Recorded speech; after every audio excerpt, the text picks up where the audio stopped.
Hi, I'm Alex Hester, and this is my area factory. Looks like the storm has taken out the power to the factory. If I want the TBL, I'll have to fix the solar panels and connect the power to the door. The player must first find the solar panels. The first one is plain and easy to see so the player can get an idea of what they're looking for. By moving the box, the player can jump up and grab the solar panel. The water looks disgusting. Wouldn't want to swim in that. The last solar panel is at the far end of the shipping yard. The next one is behind this pile of boxes, which the player can use to either jump over or move all of them to get through.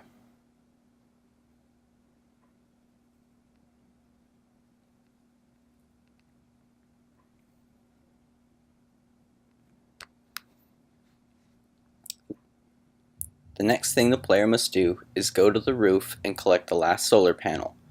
By standing next to the empty pedestals and pressing E, the player can replace the solar panels.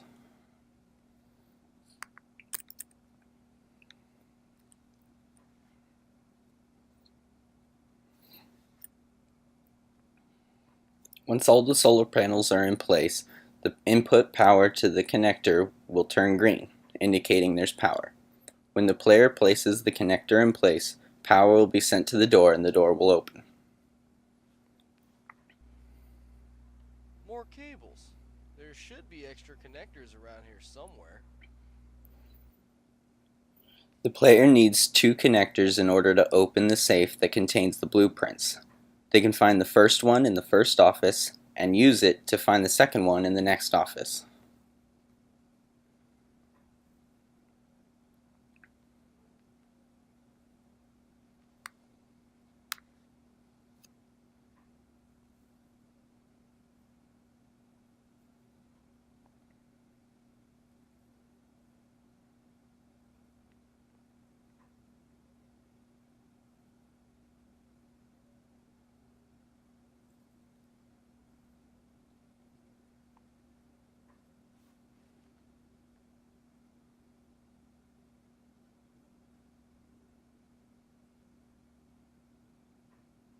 The player will need this special connector in order to open the warehouse door, which can't be opened with straight connectors.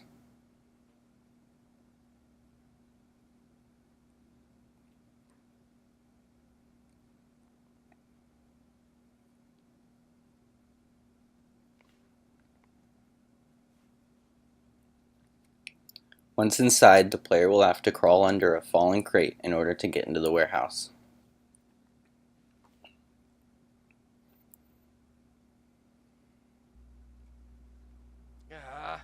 It's jammed. I'll have to find another way in. To get inside, the player will have to use the gravinal crane in the corner of the room and ride it into the refinery.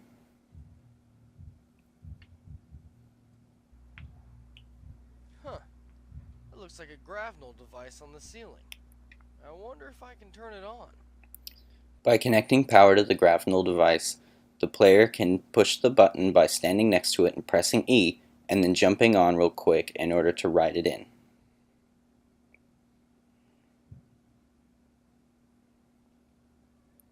The next thing the player must do is find 4 metal ingots in this room and place them inside the furnace, power the furnace, smelt the metal, and then send it up to the assembly line.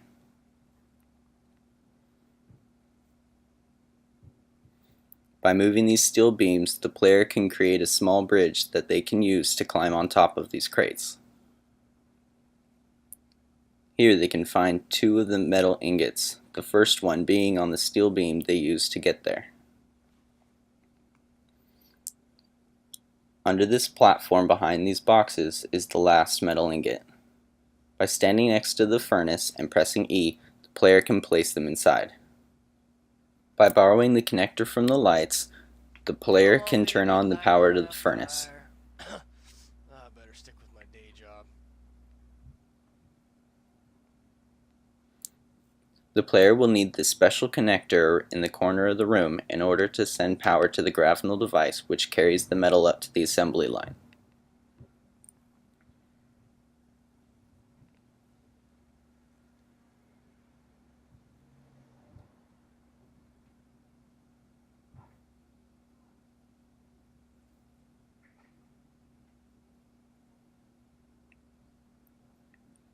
Once the metal is sent up, the player must go back to the warehouse and cross to the other side to find the stairs that lead up to the assembly line.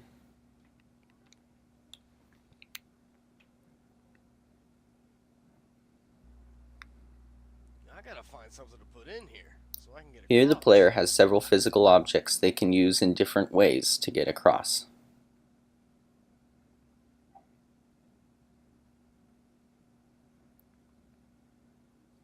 The water gives damage, so staying inside too long will cause death, but the player will respawn right at the top of the hole.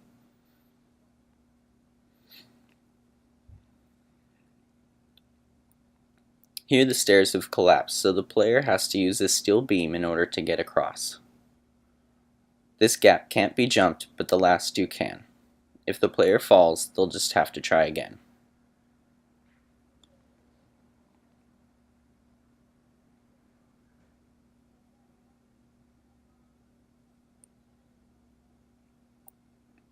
In the assembly line, the player must find 4 metal casts. One is already on the conveyor belt. The next one is behind these crates. This connector can be used to turn on the assembly unit, which makes the TBL, or the connector can be borrowed from the lights.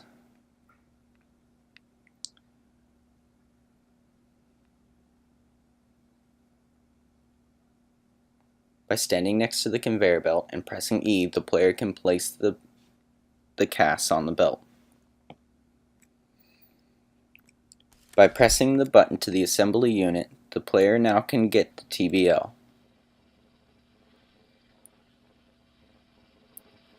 The player can use the TBL by pressing R in order to attract the poisonous clouds.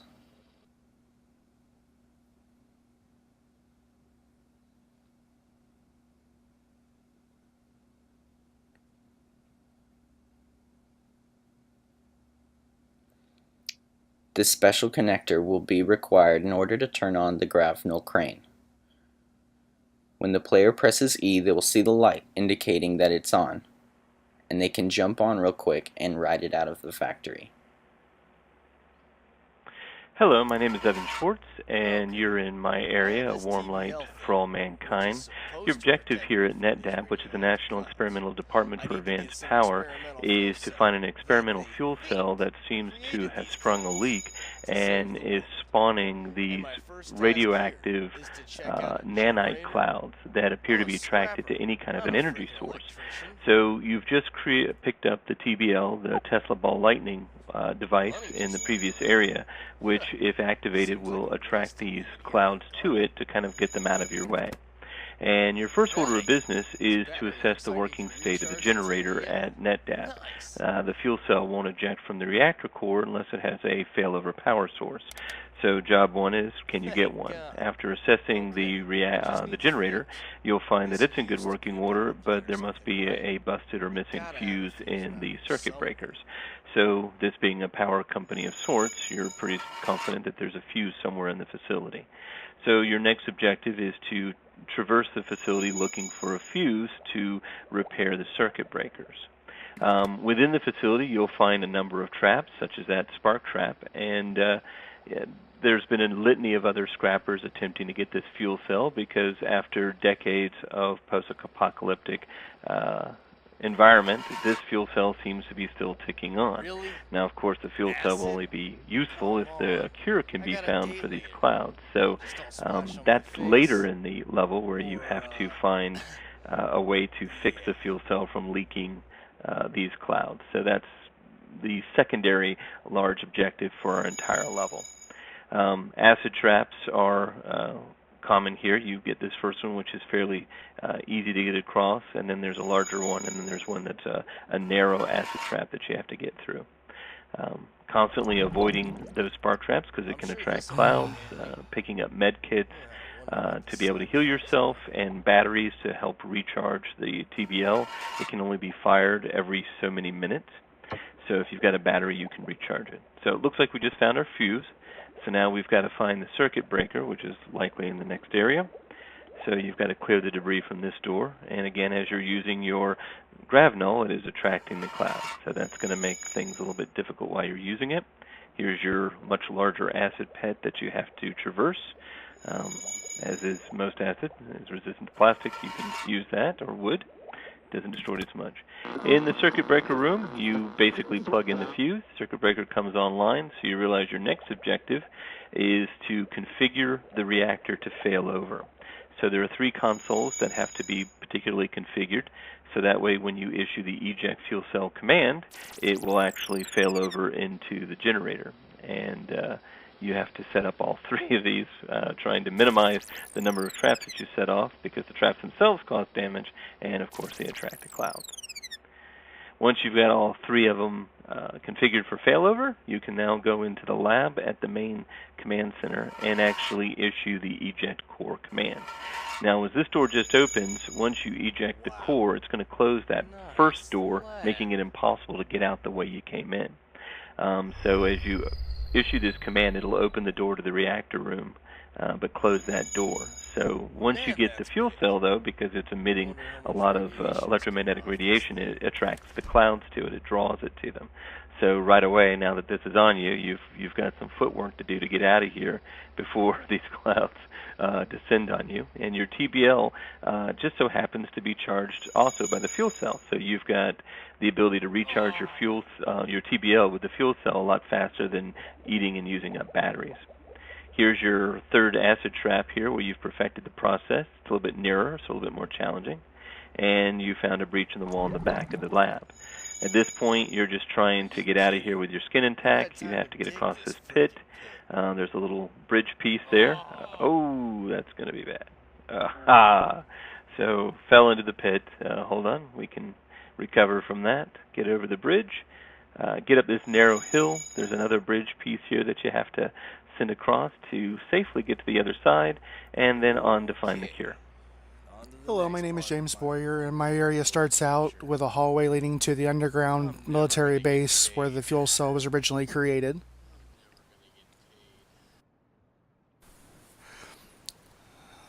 The boxes that are in the way can be moved by using the grav null.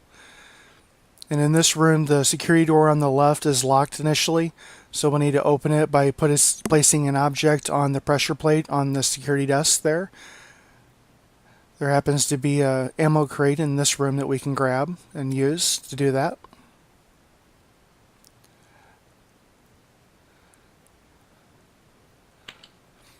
Right, now that we've put the box on the crate, we can use E to open the door. In this room, we need to avoid the tripwires by using C to crouch under them or the spacebar to jump over them. They do quite a bit of damage, so you'll want to try to avoid them if possible.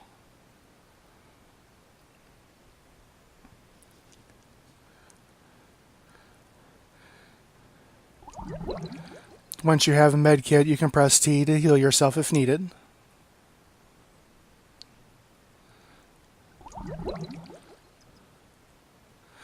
In this area, you'll need to jump over and crawl underneath the beams and the tripwire to get through.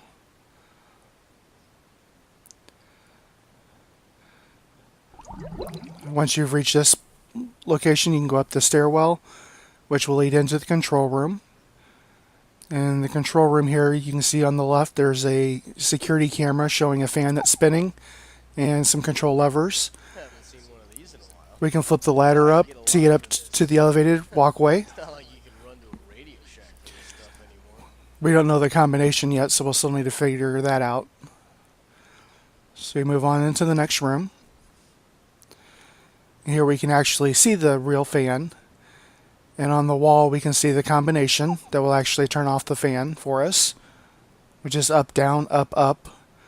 So to get back, we'll need to go through the ductwork area because there's no ladder on this side to get back up to the elevated walkway. There are some collectibles here that we can pick up. Last week, I realized that the fuel cell itself was creating the mysterious poisonous cloud. We can press 1, 2, 3, and 4 to actually disable the fan. Figured out how to fix the fuel cell, but before I could make the necessary modifications to the fuel cell, one of the 2 components was stolen by my lead technician. and taken to the abandoned church nearby. I decided to hide the other component inside a teddy bear in the arcade until the other piece can be retrieved. It is crucial that these pieces are combined with the fuel cell, or these clouds will take over the entire area. Oh no! The gas clouds are coming into the base. I have to get out of here. Now! Now for the remaining part of the area, we just need to avoid the clouds and head on to the next area. I need to find that stuffed teddy bear from the nearby arcade. I think Hi, that's where the scientists... I'm Alec Seletyn, and there's been a lot of progress in this area. The most prominent things being the new art and the audio assets. Uh, since the scrapper now actually talks about most of my gameplay setups, I'll try to let him do most of the talking about those, and instead I'll talk about what's new.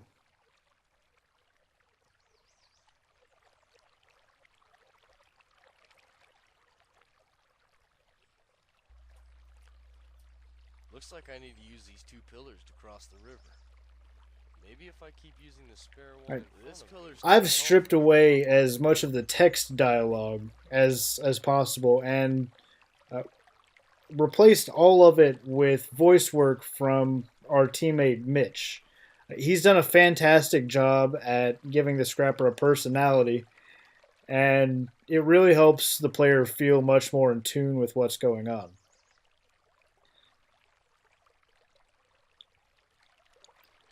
Additionally, I've used these voice lines to help guide the player. Upon reaching a new setup, as you heard before, the scrapper will give a hint about what the player should be doing. So in this case, he says, oh, I should put the spare pillar in front of me. Now, the current player is playing it a little bit differently, but there is some lenience with how to play it. This pillar's too tall for me to jump on from here. With regards to, making mistakes, though, you can also hear that if you make a mistake and fall down and try to jump on the pillar from below in the water, they'll say it's too tall for me to jump on from here. So instead, the player must go back to the starting point right outside the cave, and they can use that as a jumping point. There are some spots where we're going to have to build in something to where the voice lines don't overlap. But for the most part, I feel that the audio has really helped flesh out the areas in general. Now the player's having a little bit of trouble here, mostly because of a bit of performance drop with the addition of water. The new water has kind of really taken a toll on performance because of the reflection camera. So, jumping and using the gravinal has a bit of a delay to it now, and it makes it a little bit difficult to use. But by gold, we're going to have those type of issues, fixed up and ready to go.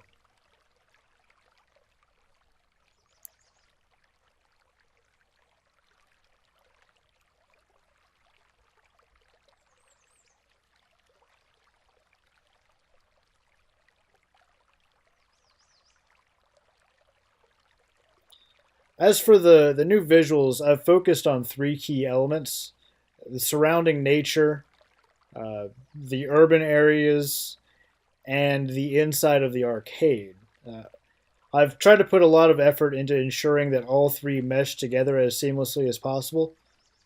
That way, it's set up to feel natural going from the abandoned roads, through the trail, around and into the local buildings, and back again. As you saw before on the roads, there's broke down cars or just abandoned cars, and that's because of the broken down bridge that you can kind of get a glimpse of from here. Additionally, the trail, I've tried to make it look as natural as possible. The pillars, they've been turned into boulders. We've got natural flowing water, green trees, plenty of grass and rock and sand and all of that. Up ahead in the buildings up ahead, I'll kind of start talking about them now and get more into detail. I've got a series of buildings that are supposed to make sense for the setups. There's the arcade, which was the main premise of my scene. There's the there's the gas station, which is where you get the gas to get the generator running. And then there's a hospital. The hospital is, all broken down and torn apart, and it has a generator attached to it. Hang on a second.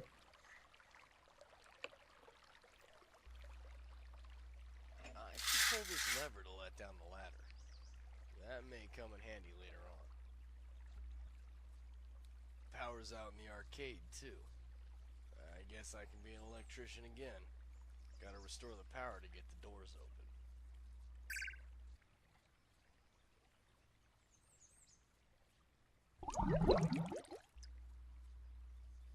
Better use the grapnel to carry this generator. I think I saw a fuse box on the side of the arcade. Maybe I can use these pillars to help me get it across the big ditch. So, with regards to the hospital, there are, I've set it up to where it really shows off the decay of society after whatever happened.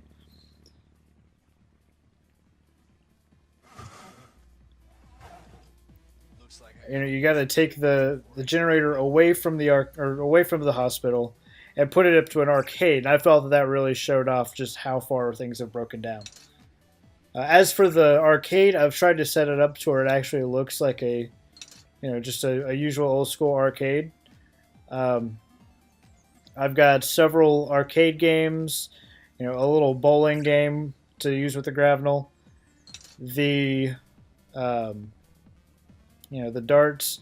This here is supposed to actually have a grass texture and wood texture around it to make it seem like a duck's natural environment, but it's set up to be a bit of a knock over the ducks type of game.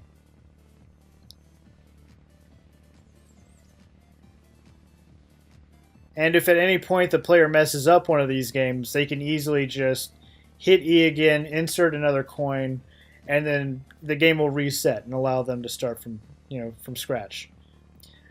The machine glitches out. Whoa. And shoots out a whole bunch of teddy bears so that the player can come back if he loses one. It's set to where it respawns there, pretty much. So if the bear gets wet in the upcoming sections, it'll reappear back in the arcade. Gotta get this teddy bear back across the river. I need to find a way to get it there without getting it wet, though. That'll probably I could use this third pillar in the river to get the bear across. So this section's set up to where you can use either of the two methods, or either of the two things that is taught to the player in the level. Either using those boulders to get across gaps, or the precision throwing from the arcade.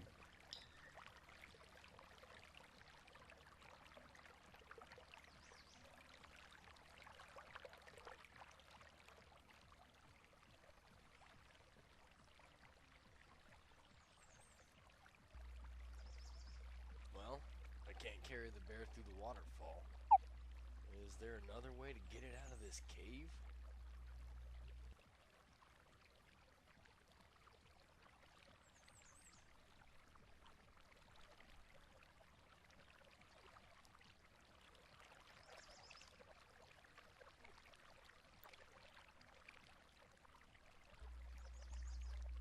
I need to get the bear up to go. Now, unfortunately, I'm going to have to do a little bit of editing because the bear triggers something.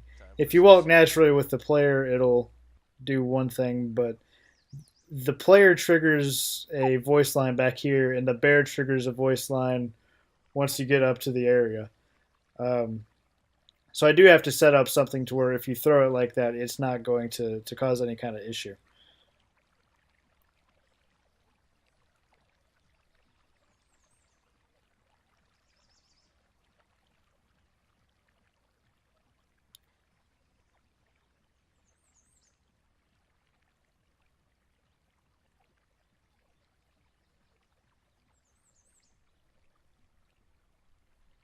And then as you see, the player, uses the workbench, removes the device from the bear, and then moves on to the next area.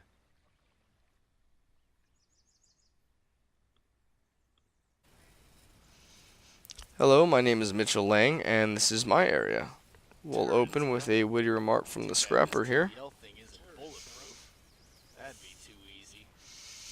As you can see, there are clouds all over the outside of this church here. This is where the second half of the device is, so naturally they will be drawn here.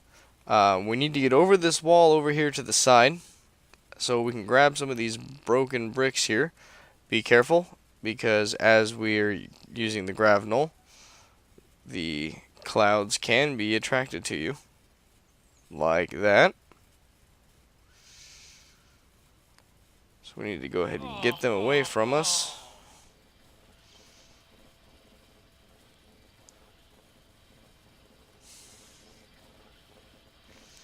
Create a little staircase here. Get up and over. Now we can use these bricks here to break down this window, to go ahead and get inside.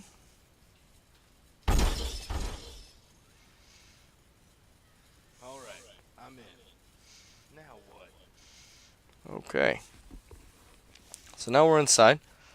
Now what? Well, if you can see, there's a piano at the end of the room. Let's go check that out real fast. Some kind of musical lock. Better find the music sheet so I can play the right notes. Alright, we need to find the music sheet. Where would that be at? Oh, there it is right there. Alright, so let's avoid this turret.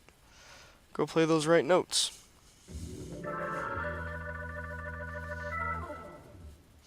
Alright, the basement is now open, so we're going to head down here, watching out for the broken stairs. Jump on over.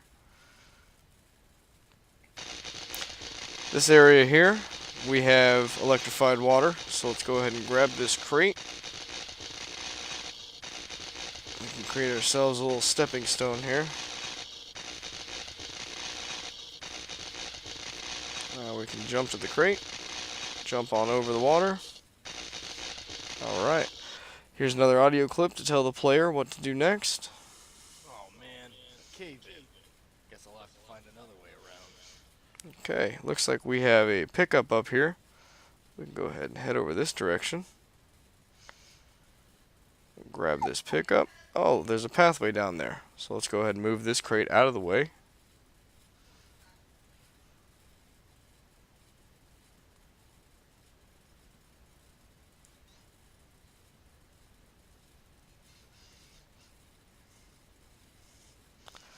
Watch out for these mines here. Go ahead and crawl under, jump over, whatever you have to do to get through this little passageway here.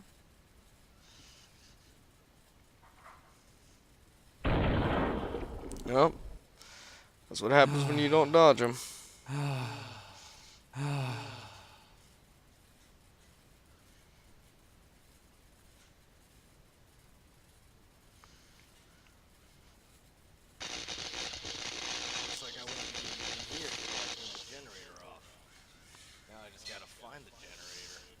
Okay, so back there's a electrical wires dangling down that doorway. We need to kill the power to the building to get rid of these electrical traps. So what we can do is we can probably grab this cross here.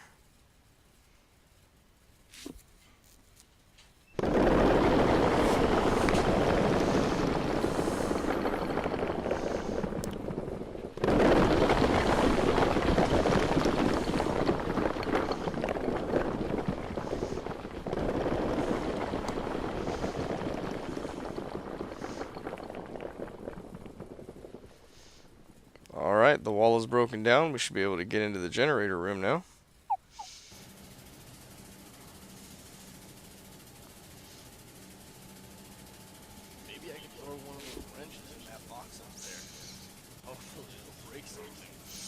Okay, so let's grab one of these wrenches, toss it up into that box up there, and well, like the scrapper said, hopefully it'll break something.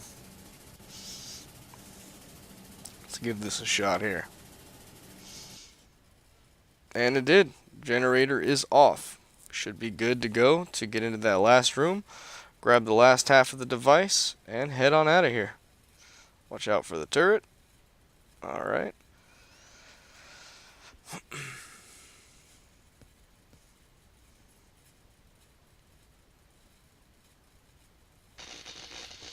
This room still has electrified water, so we need to go ahead and grab these crates.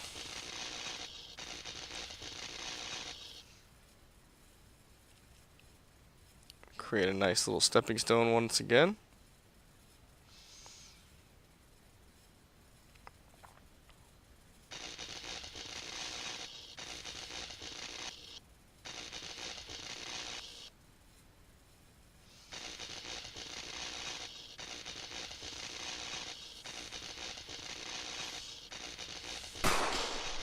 There is a turret in this room, so also be wary of that as you're setting yourself up to get across.